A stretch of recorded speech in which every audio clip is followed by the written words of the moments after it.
Hello guys, I hope you can follow now from the previous videos. Once you know who's whom in the universe, the next videos will be much easier to comprehend and roughly how things works. So let's get started without any further ado. If you look at the point 1, Lucifer and Satan ruled over Jerusalem over 500,000 years. Now Jerusalem or Jerusalem, this doesn't refer to the ancient city. Jerusalem is the sacred mountain of God in our little universe. That's also called the Glass Sea. It's a place, very special place, that when you die, you get reborn at the Glass Sea or Jerusalem. That's the place where everybody who deserves to be reborn, they get reborn right at that place. Nowhere else in our universe. Nobody else does it. It's only one secret place that this can happen in our little universe. So that is what Jerusalem is. So Lucifer and Satan were in charge of that incarnation process for everybody that were dead. So basically they were very trustworthy before they fall down, actually. They ruled for 500,000 years. Can you imagine that? The amount of, that's human years. So that's a lot of time, a lot. On point 2, Lucifer's first culprit, as you know from the previous videos, was the Satan. Now, Satan was no stupid. Satan was a very clever person, very enlightened, and very good in principle in everything that he used to do. It took a good few months, so Lucifer actually managed to wicked the mind of his brilliant servant. It took a lot of time. He didn't go down that easy.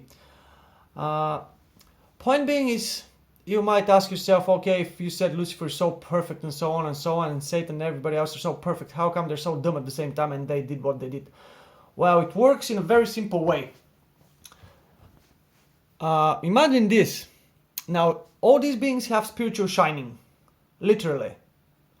The bigger your spiritual shining is, the greater of a spirit you are. And basically, Lucifer had a lot of that spiritual shining because he was really brilliant.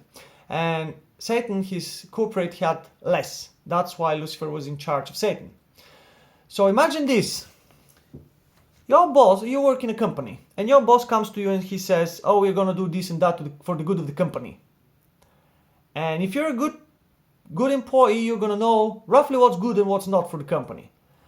But when your superior is so much greater than you, you just cannot comprehend that somebody of so great can actually be so wrong.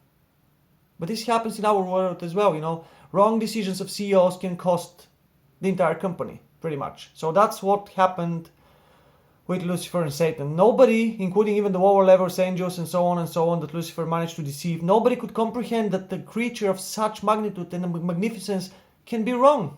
And like wrong, I mean big time wrong. So if you look on the next part, it says, there was nothing specific in our system to provoke the rebellion. So it was considered by the superiors of Lucifer that the rebellion was about to happen anyway, no matter where Lucifer was placed, which time space, which system, or wherever in the universe he was about to do so. It was inevitability. There is things in the universe called inevitabilities. No matter what you do, you can't avoid it. Call it karma, it's meant to be, fate, or whatever. It's inevitability. It is meant to happen. That's how it works. So there was nothing specific in our system. He just happened to be here at the time of his big deceivement and wickedness when this happened. So we were our planet was caught in the crossfire, literally.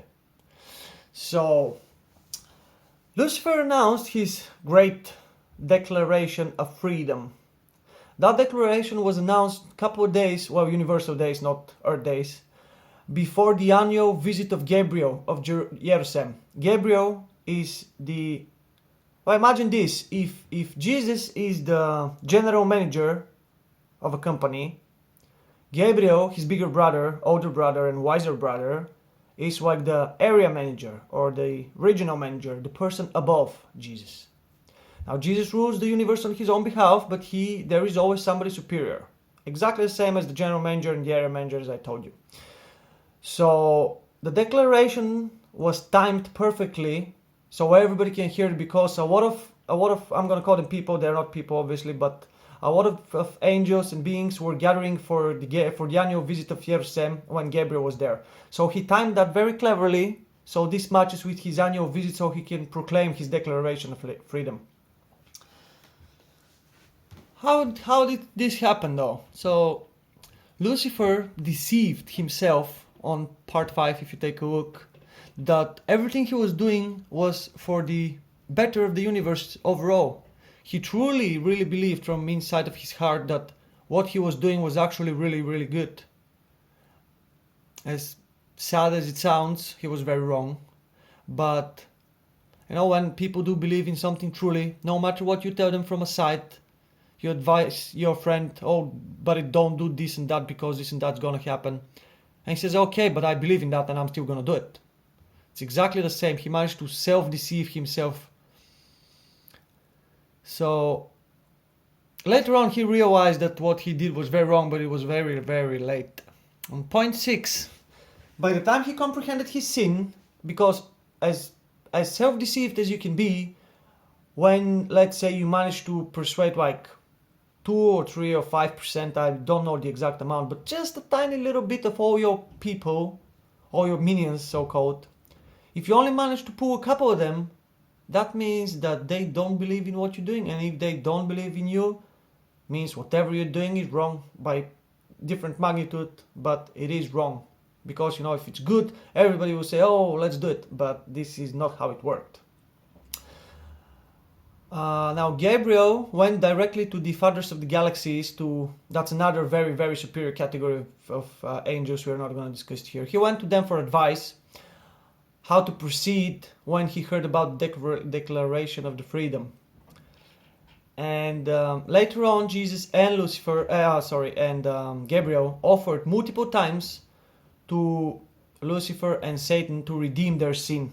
They had plentiful of offers to be able. They were about to get demoted, opposite of promotion basically, so they can still keep some kind of universal position, but nowhere near the original authority they actually had. So they had plenty of chances and options to do so. They were about to be redeemed and get like a lot mitigated consequences of their deeds rather than what they should be receiving, because the judgment for the sin, for the actual sin, is death. Pure death. You cease existence permanently and you get sent back to the Creator where you originally started your soul from. So the declaration of Lucifer had actually three big points that he announced. There was multiple little ones, but 3 big points were announced in this declaration for the freedom. If you look at 7.1, the first part says, Lucifer was protesting that God does not exist, that gravity and space just happen to be, not created by a universal creator, God, or whatever you call it. That was the first one and the most crucial one. Also, he claimed that God is a myth created by the Son's creators, that's Jesus, so they can rule on behalf of somebody else, somebody greater than them, and kind of everybody else be under them and live in fear because somebody greater than them that they can't see is actually on charge of everything. So basically they couldn't see the CEO in real life, literally, for some reason. But it works pretty much in what works on planet Earth. Lower levels employees don't even have access to the CEO. They have to earn that access to get to there. So that's how it works in space. Pretty much the same. Oversimplified, of course, by a great deal, but roughly. So also, what he said in this point is that he denied that personality or soul is a gift of God, because no son ever gave a clear picture of God.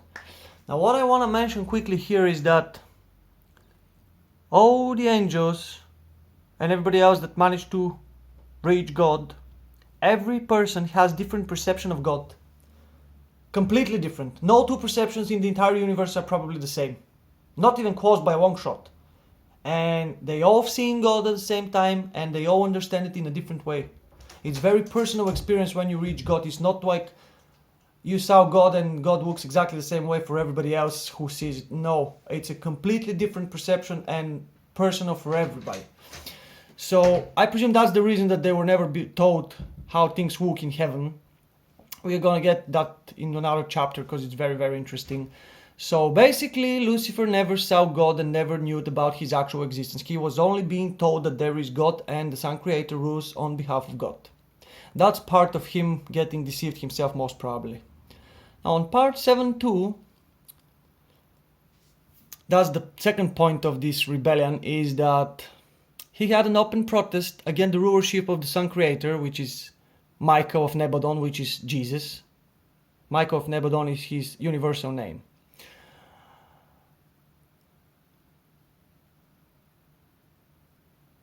Basically, he was against the rulership of Jesus in the name of a hypothetical, not existing God.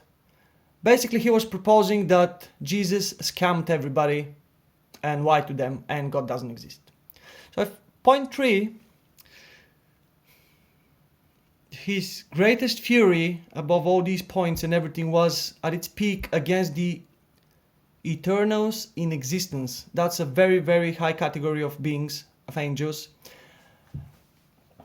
He called them usurpers and that they have no right to be in charge of anything. This category, they are trinitated. They have been created from 3 different sources of divine energy. At the same time, they're one being. So these guys, the eternal in existence, well, look at the name eternal in existence, means they've been there for a very, very long time, since the dawn of creation. A little bit after, but pretty much at the beginning. So these guys are the supreme court of the universe. They say, and it happens. No matter who you are, what your category is, and how high you are, it doesn't matter. They have the means to seize your existence permanently. I'm not going to go in detail here how and why, that's going to be in another chapter. But they are the supreme court and you can't run away from them no matter what you do. Sooner or later they find you and they seize your existence. Basically, they send you back to the creation. And they are the only angels that can do so. Nobody else, not even Jesus, can put end of existence of anybody until he gets permission from the eternal in existence. That's how it works in the universe. They are the Supreme Court. And they're in charge of prosecuting Lucifer, which already happened. So the other part of that is that Lucifer proclaimed that immortality just happens to be in the universe. And it's a natural act, which is not. Also, he claimed that the resurrection on Mount of Jerusalem is an automated process and nobody governs over it, and that every soul can live forever if it was not for the eternal in existence and their prosecutions done at random. That's what he thought basically. But they weren't at random. An angel that was in existence from the dawn of creation cannot be wrong, okay? It cannot be wrong. You might not comprehend his reasons and everything, but it cannot be wrong. Basically, this is how everything started. This is what he proclaimed on the annual meeting of the Mount of Jerusalem in front of millions and billions of angels on purpose so his proclamation of declaration of freedom can reach pretty much everybody in our system and in our galaxy and universe. On that day, everything started. He announced the rebellion officially, and that was the beginning of the end for him, all his followers, and for us partly. That's going to be everything for this chapter. Stay tuned for the next one. It's going to be only in a couple days. Stay safe. Take care.